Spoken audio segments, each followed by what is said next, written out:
Welcome to my channel. இன்னைக்கு நம்ம Vellore famous மீன் சேமியா தான் செய்ய போகிறோம். நாளைக்கு சண்டே கண்டிப்பாக வாங்கி செஞ்சு பாருங்கள். இந்த ரெசிபி செய்கிறதுக்கு ஃபஸ்ட்டு கடாயில் கொஞ்சமாக எண்ணெய் விட்டுட்டு சோம்பு பட்டை தாளிச்சிருங்க. நல்லா பொரிஞ்சு வந்ததுக்கப்புறம் பெரிய வெங்காயம், பச்சை மிளகாய், கருவேப்பிலை போட்டு வணக்குங்க. நல்லா கலர் மாதிரி வந்ததுக்கப்புறம் ஒரு பழுத்த தக்காளி சேர்த்துக்கோங்க. இது குக் வித் கோமாளியில் பிரியங்கா செஞ்ச ரெசிபியும் கூடங்க. நல்லா டேஸ்ட்டாகவே இருந்தது. ட்ரை பண்ணி பாருங்கள் சண்டே அன்னைக்கு. நல்லா தக்காளி வணங்கி வந்ததுக்கப்புறம் ஒரு 2 டேபிள் ஸ்பூன் இஞ்சி பூண்டு பேஸ்ட்டு சேர்த்துக்கோங்க. சேர்த்துட்டு நல்லா வணக்கி விடுங்க. இஞ்சி பூண்டு பேஸ்ட்டு பச்சை வாசனை போயிடணுங்க, அது வரைக்கும் வணக்கி விடுங்க. இது வேலூரில் ஸ்ட்ரீட் ஃபுட்டாக அவங்க கொடுக்குறாங்க. இத்தனை நாளாக ட்ரை பண்ணலேன்னு ரொம்ப ஃபீல் பண்ணேன். ரொம்ப டேஸ்ட்டாகவே இருந்தது.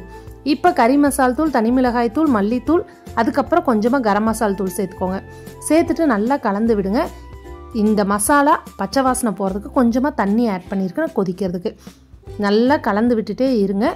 பச்சை வாசனை போனதுக்கு அப்புறமா ஒரு 3 முட்டை இல்லை 2 முட்டை சேர்த்துக்கோங்க. நான் இன்றைக்கி 2 தான் சேர்த்துருக்கேன்.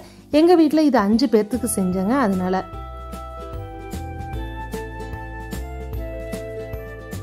முட்டையை சேர்த்துட்டு நல்லா கலந்து விட்டதுக்கப்புறமா தேவையான அளவு உப்பு போட்டுக்கோங்க. இடியாப்பத்துலேயும் உப்பு இருக்கும், அதனால் பார்த்து சேர்த்துக்கோங்க. நான் இன்றைக்கி கடையில் வாங்கின இடியாப்பம் தாங்க யூஸ் பண்ணியிருக்கேன். நீங்கள் வீட்லேயே செஞ்சு போடுறதுனால போட்டுக்கலாம்.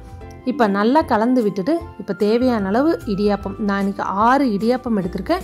உங்களுக்கு எத்தனை வேணுமோ அத்தனை சேர்த்துக்கோங்க. மீன் மட்டும் ஒரு 3லேருந்து 4 பொரிச்ச மீன் எடுத்துக்கோங்க. நல்லா இடியாப்பத்தை சேர்த்துட்டு கலந்து விட்டுட்டே இருங்க. இடியாப்பம் அதோட கலரே தெரியக்கூடாதுங்க. கலர்னால் அதாவது அதோட உருவமே தெரியக்கூடாது. கொத்து புரோட்டா செய்வோம் இல்லைங்களா, அந்த மாதிரி நல்லா கொத்தி விட்டுருங்க.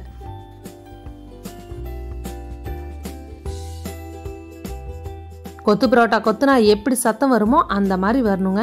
இப்போ இடியாப்பம் எல்லாம் நல்லா கலந்துருச்சு. நான் இன்றைக்கி ஒரு 2லேருந்து 3 பொரிச்ச மீன் எடுத்திருக்கேன். எடுத்துட்டு அதையே முள்ளெல்லாம் எடுத்துட்டு வெறும் ஃப்ளஷ் மட்டும் எடுத்து வச்சுருக்கேன்.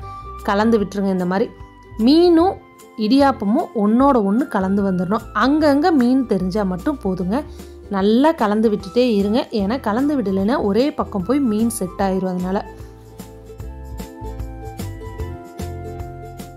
மீனை சேர்த்துனதுக்கப்புறமா நல்லா இந்த மாதிரி கொத்துங்க. கொத்தி விட்டுட்டு ஃபைனலாக தேவையான அளவு கொத்தமல்லி தழை தூவிட்டு இறக்கிடுங்க. இந்த ரெசிபி உங்களுக்கு பிடிக்குமான்னு சொல்லுங்கள். நீங்கள் சாப்பிட்ருந்தீங்கன்னா கமெண்ட் பண்ண மறந்துடாதீங்க. நான் இது வரைக்கும் சாப்பிட்டது இல்லைங்க.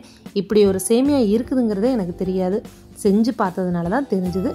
ரொம்பவும் ஈஸியாகவும் இருந்ததுங்க. நல்லா 2 கரண்டி வச்சு நான் கொத்தி விட்டுட்டேன். நல்லா இந்த மாதிரி டெக்ஸ்சர் வரணுங்க. மீன் நிறையா போட்டிங்கன்னா நல்லா டேஸ்ட்டாகவே இருக்கும். எங்கள் வீட்டில் 2லேருந்து 3 தான் இருந்தது, அதனால அது மட்டும் சேர்த்துருக்கேன். இப்போ தேவையான அளவு கொத்தமல்லி தழை தூவிட்டு நல்லா கிளறி விட்டுருங்க. இந்த ரெசிபி உங்களுக்கு யூஸ்ஃபுல்லாக இருந்தால் உங்கள் ஃப்ரெண்ட்ஸ் அண்ட் ஃபேமிலியோட கண்டிப்பாக ஷேர் பண்ணி விட்டுருங்க. மீன் சேமியா சண்டே சமையல் அன்னைக்கு செஞ்சு பார்த்துருங்க. நீங்கள் குக் வித் கோமாளி ஃபேனாக இருந்தால் யாரோட ஃபேன்னு சொல்ல மறந்துடாதீங்க.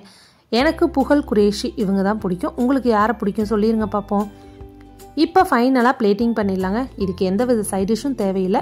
ப்ளைனாக அப்படியே சாப்பிட்றதுக்கு அவ்வளோ டேஸ்ட்டாக இருந்தது.